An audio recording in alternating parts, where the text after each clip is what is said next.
The Federal Reserve decided to leave rates unchanged today. I've been watching back the replay of Jerome Powell's speech. I'm going to go into detail what he said, what it means for the markets, and then give you guys some good setups that I'm looking at. Overall, though, inflation has come down a great deal. There's still some revisions that will likely happen to GDP in Q1 because of the influx of imports during that period. They're not in a hurry to really make any policy changes. They can be patient. And really the biggest risk is if tariffs don't come down, if they're sustained, then it's possible we could see stagflation later. But nevertheless, Jerome Powell was mostly positive. He was saying that the economy is in a good place. The employment and labor market is also in a good place. They don't really have to make any decision today. And I think even though initially the market did actually sell off when this was announced, so you can see we had this drop. And then once he started speaking, we had a bit of a whipsaw action back and forth. Ultimately, I do think that even though, he's not lowering rates, he's not raising rates, they're still expected to cut rates in July is what the market is pricing in.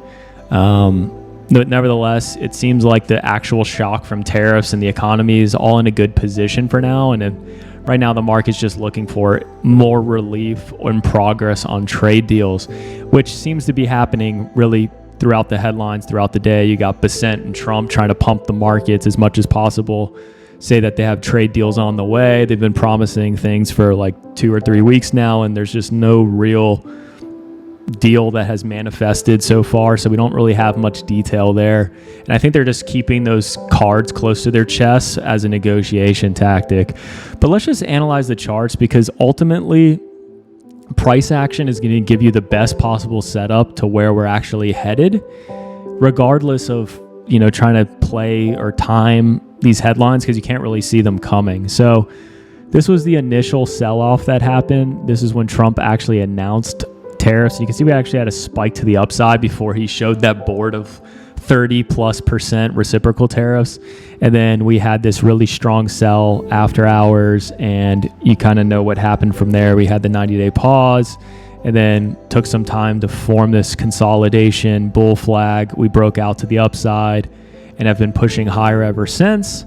And now we've fully retraced that move from the tariffs, right? So the market completely recovered all of this selling that occurred. It's starting to push to the upside. And there's a bunch of reasons why I was playing long from these levels down here. But really it's the fact that you can't really destroy money. And if you've been looking at the US money supply, if it's not sure why this is not working. You can just see that it's been pushing to the upside, right? So this was at the top of really 2022, late 2021, and then we've been pushing back to the upside. So they're still printing money behind the scenes in some ways, and the global money supply is still growing, and ultimately that money has to park somewhere. And so when we had this big sell-off, eventually it starts to absorb back into the market, and then you have this basically equal and opposite move to the upside. And that's the case with history of really any and every trade war. You'll have these big moves to the downside, and then you'll have a push back higher. Sometimes there's another drawdown that happens later, but ultimately we continue to push higher through all of it, because eventually these countries will come and negotiate and strike a deal. But looking at the S&P 500, we did break out of this downtrend, and that's the same thing for all of the indices, right? So that's really bullish that all the indices are showing strength, breaking out of that downtrend from the highs in February. Now we're starting to form this bull flag that you're seeing with multiple reactions. We didn't quite get it down there today, but this is a pretty clean looking bull flag on the S&P 500, and really we're just looking for a break above this level, and we'll continue higher. And I think relative on SPY, that would be around like 572 all the way to 580 is what I'd be targeting over the coming weeks. Same thing with tech. Tech is somewhat in a falling wedge. This is a bit more bearish just because these levels here are basically flat. We actually broke down for a period of time and then pushed back higher, but really we're looking to see if we can break that upper trend line. The Russell 2000, very similar to S&P 500, also in this bull flag, also out of this downtrend, right? So like tech also out of that downtrend. Theirs was a bit steeper. Now we're starting to push to the upside. Now the Dow Jones Industrial Average also breaking out, consolidating above this breakout point, trying to sneak back over that trend that previous uptrend that it broke down, right? So it broke that down. Now we're trying to sneak back over, see if we can push back over and just continue higher. But ultimately, Bitcoin, a lot of these different risk assets that you would look at are starting to break out, right? Bitcoin broke out of its downtrend, pushed higher.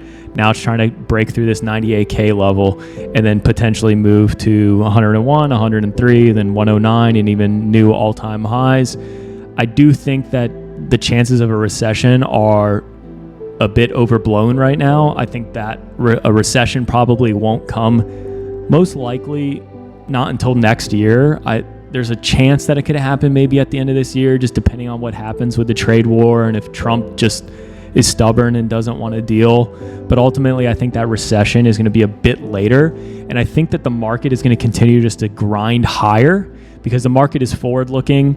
It doesn't really matter if there's no ships in the port right now. What it's thinking is, are there going to be ships in the port tomorrow or 6 months, a year from now? And then the potential for rate cuts, right? Back in 2018, we had multiple sell-offs throughout that year due to, really all of this is the trade wars that were going on between the US and China. So very similar setups. We had multiple drawdowns at some point, and maybe we'll have that too here. But ultimately, we kept pushing higher. And during this period of time, the Fed was actually raising rates, right? Over here, the Fed is actually potentially going to be lowering rates in the coming months. So that might have more of an impact than the actual trade war in my mind, just depending on if they're starting to quantitative ease, provide more liquidity to markets, lower rates. That all has an influence on the money supply. And if there's more money, then obviously a risk assets can continue to push to the upside. So that's kind of what I'm thinking for all the indices. Obviously, we're looking at Tesla, which is very similar to Bitcoin. Broke out of that downtrend right here on the daily. Had this really strong sell-off. Now it's starting to consolidate above that white line it broke over, but it's also getting stuck under this trend line, right? So if it can reclaim that trend line, we're going to have some really solid moves higher, and we're also kind of in a flag as well. So very similar to Bitcoin. I'm just expecting this to run at some point. Hopefully there's no negative news. And looking up here at this 326 level, that's really like the key level that I'm looking for to take profit. This could happen in like a few days, or it could happen in a few weeks. It could even take a month or two, but ultimately I do think we'll get back up to that 326 level, since Tesla is expected to have a robo-taxi event, which could provide some hype for the stock in June. So look out for that. Another one that we're playing is Amazon. Amazon's somewhat in like this bear flag pattern, but it also reclaimed its uptrend, and that's why I started buying calls on it. On the hourly, it's also in this bull flag that's forming, and it's trying to break above that point. It does have this bear gap above it from 193 all the way to 196. So hopefully we can get a move here. I'll just try to take profit as much as I can, because ultimately this is an uptrend and a bearish consolidation pattern. You could even play puts to the downside if it gets up to this red trend line, but ultimately right now I am bullish on it. Hopefully we can get a move up there, take some profit. I'm only short-term swinging this. NVIDIA was one obviously that snuck out. It broke out today just because of the news that happened at the end of the day with the chip curb being rescinded with Biden. Really, there's still going to be some restrictions on those chips that can be sent from US to China primarily. But nevertheless, the market took that as good news. It broke above this. It's trying to sneak over this little breakout point. It already had a breakout of this line, consolidated. Now it's trying to break out of this line. NVIDIA could really have a strong push all the way up into this 130 range and retest the breakdown of this trend line. I'd be looking at that level to play to the downside or take profit if I'm playing along. So there's a lot going on right now in the markets, but nevertheless, I do think we are going to continue to push higher, grind higher, climb the wall of worry. You either really only have two options, and that's either you sit on the sidelines or you buy all the dips, because you never know when Trump or Bessent, and it just seems like every day that they're just saying like, we're striking a deal with Vietnam or India or Europe, or now we're going to talk to China. Like, it's just too much to be short for any sustained period in this market. You can still make money to the downside if you're day trading or scalping, just playing short dates.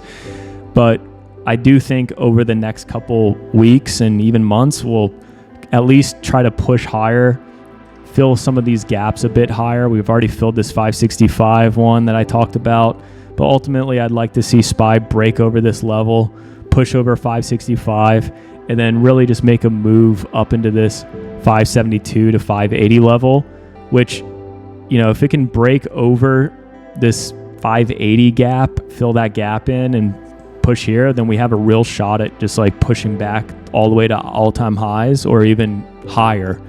So really that's just what I'm looking for in the markets right now. I'm not too worried. It's just really, you know, what contracts you're selecting, how much time you're giving yourself for things to grind higher in the market, because ultimately it's really difficult for the market to sell.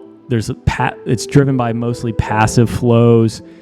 This big sell-off, it's driven by like options and derivatives, and once those option contracts expire, all the sold shares have to be bought back, and then you just have like more selling pressure or more buying pressure, and then you have momentum traders stepping in. And then now that we've broken back above and reclaimed this trend on both SPY, QQQ, IWM, and almost the Dow, then, you know, this isn't really a bear flag anymore, right? We're retracing way too higher. We would have had to reject at 550.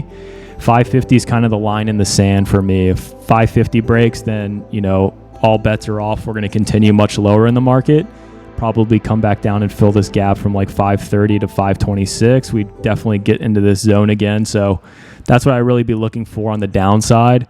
But chances are it's going to be really difficult for the market to do that, because they're constantly looking at the market and dropping headlines when and if they need to keep price going up and to the right. So hope you learned something from this video. I'm going to be in Miami over the weekend, so probably won't drop another video for some period of time, but I'll be active in the Discord. Thanks for watching. Subscribe, like, share, and I'll see you in the next video, guys. Peace.